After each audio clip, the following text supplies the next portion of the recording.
Hope does not mean that our protests will suddenly awaken the dead consciences, the atrophied souls of the plutocrats running Halliburton, Goldman Sachs, ExxonMobil, or the government. Hope does not mean we will reform Wall Street swindlers and speculators. Hope does not mean that the nation's ministers and rabbis, who know the words of the great Hebrew prophets, will leave their houses of worship to practice the religious beliefs they preach. Most clerics like fine, abstract words about justice and full collection plates, but know little of real hope. Hope knows that unless we physically defy government control, we are complicit in the violence of the state.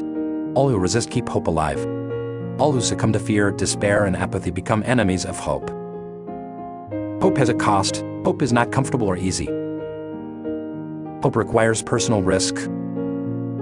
Hope does not come with the right attitude. Hope is not about peace of mind. Hope is an action. Hope is doing something. Hope, which is always nonviolent, exposes in its powerlessness the lies, fraud, and coercion employed by the state.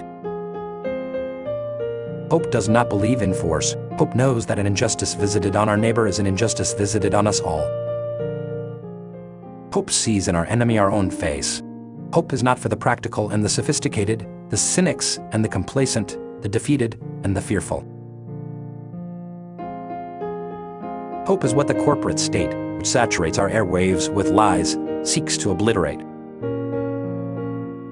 Hope is what our corporate overlords are determined to crush. Be afraid, they tell us. Surrender your liberties to us so we can make the world safe from terror.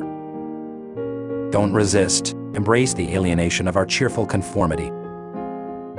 Buy our products. Without them you are worthless. Become our brands. Do not look up from your electronic hallucinations to think. No, above all, do not think, obey. The powerful do not understand hope. Hope is not part of their vocabulary. They speak in the cold, dead words of national security, global markets, electoral strategy, staying on message, image, and money. Those addicted to power, blinded by self-exaltation, cannot decipher the words of hope any more than most of us can decipher hieroglyphics. Hope to Wall Street bankers and politicians, to the masters of war and commerce, is not practical. It is gibberish. It means nothing. We cannot promise you fine weather or an easy time. We cannot pretend that being handcuffed is pleasant. If we resist and carry out acts, no matter how small, of open defiance, hope will not be extinguished. Any act of rebellion, any physical defiance of those who make war, of those who perpetuate corporate greed and are responsible for state crimes, anything that seeks to draw the good to the good, nourishes our souls and holds out the possibility that we can touch and transform the souls of others. Hope affirms that which we must affirm, and every act that imparts hope is a victory in itself.